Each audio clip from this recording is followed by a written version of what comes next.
Муниципальное образование Нюйский наслег расположено в северо-восточной части Ленского района Республики Саха-Якутия на левом берегу реки Лены.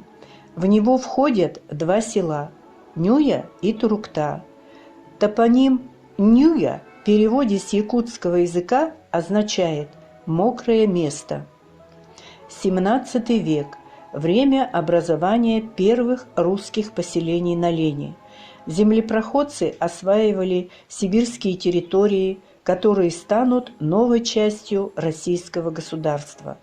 С этого времени можно вести речь об истории конкретных населенных пунктов Ленского района. Эти истории отличаются по степени изученности, отражению в печатных источниках, и наше библиотечное дело – эти сведения собрать, сохранить и передать будущим поколениям. 1743 год. Год основания Иркутско-Якутского почтового тракта, который проходил через территорию Ленского района, основав здесь 15 почтовых станков. Сегодня я расскажу о Нюйской почтовой станции, которая появилась в 1778 году. В древнейшей истории на месте села Нюя была неолитическая стоянка. Археологические раскопки свидетельствуют о том, что на месте села жили первобытные люди. Затем в эти места заселились якутские племена. С 1640 года сюда начали отправлять людей из центральной части России в ссылку, в пашню крестьян для развития земледелия, в службу чиновников, в посад беглых людей. Первое упоминание о селе Нюя встречается в книге Федота Григорьевича Сафронова «Русские крестьяне в Якутии». В 1843 году через станок Нюя проследовал академик, исследователь Сибири, профессор зоологии Александр Федорович Мидендорф, который первый исследовал вечную мерзлоту в Якутии и составил классический труд о Сибири. О станции Нюйская упоминается в почтовом дорожнике или описании всех дорог Российской империи, царства Польского и других присоединенных областей, вышедшим в 1824 году в Санкт-Петербурге. Проезжали по почтовому тракту декабристы Николай Чернышевский, Емельян Ярославский, Серго Орджоникидзе.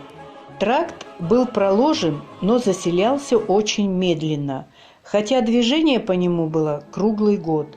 Зимний путь по Лене устанавливался с половины ноября и стоял до апреля, а иногда и дольше.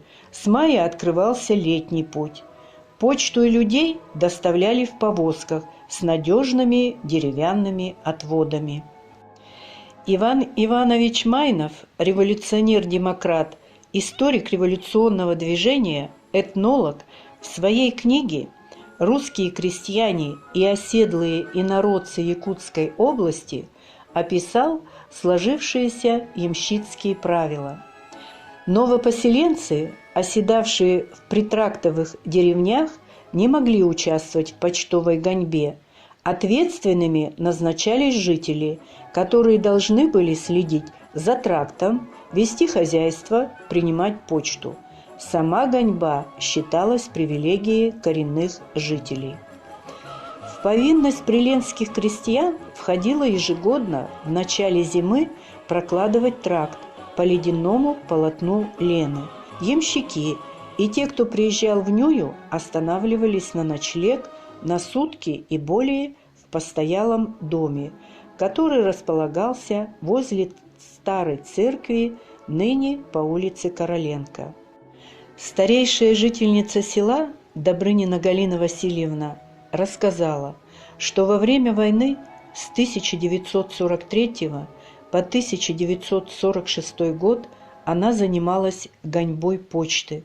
С 14-летнего возраста ей приходилось самой запрягать коней в любую погоду, несмотря на ветер, дождь, снег, бездорожье, доставлять ценные грузы, деньги, почту и людей до близ лежащих станций, порой вести своих лошадей в поводу или бежать за ними, когда чувствовала, что замерзает.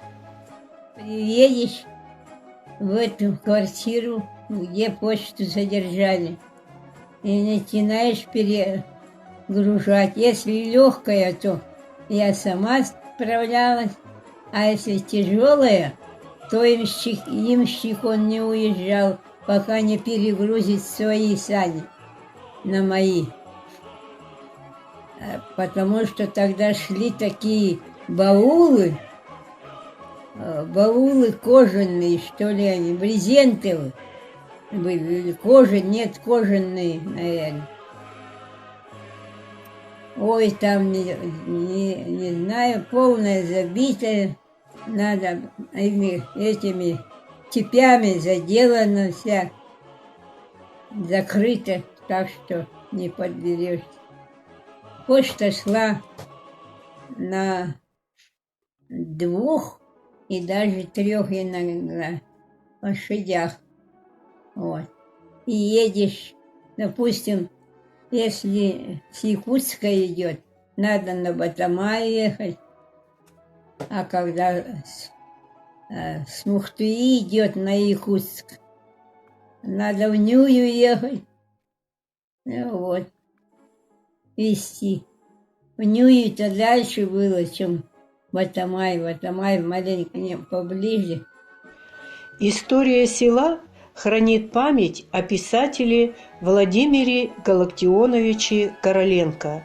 За отказ присяги новому императору Александру в августе 1881 года Короленко был арестован и сослан в Якутскую область. Следуя по этапу, он останавливался в Нюе, в доме Авдеевых. Описание Нюйского станка и встреча с его жителями содержится в рассказе «Последний луч». Нюйский станок расположен на небольшой полянке на берегу Лены. Несколько убогих избушек за дами прижимаются к отвесным скалам, как бы пятясь от сердитой реки. Лена в этом месте узка, необыкновенно быстра и очень угрюма. Дома станка, неопределенными кучками раскиданные по каменной площадке, начинали просыпаться. Кое-где тянулся дымок, кое-где мерцали окна. Высокий худой ямщик в рваном полушубке, зевая, провел в поводу пару лошадей к водопою и скоро стушевался в тени берегового спуска. Все было буднично и уныло.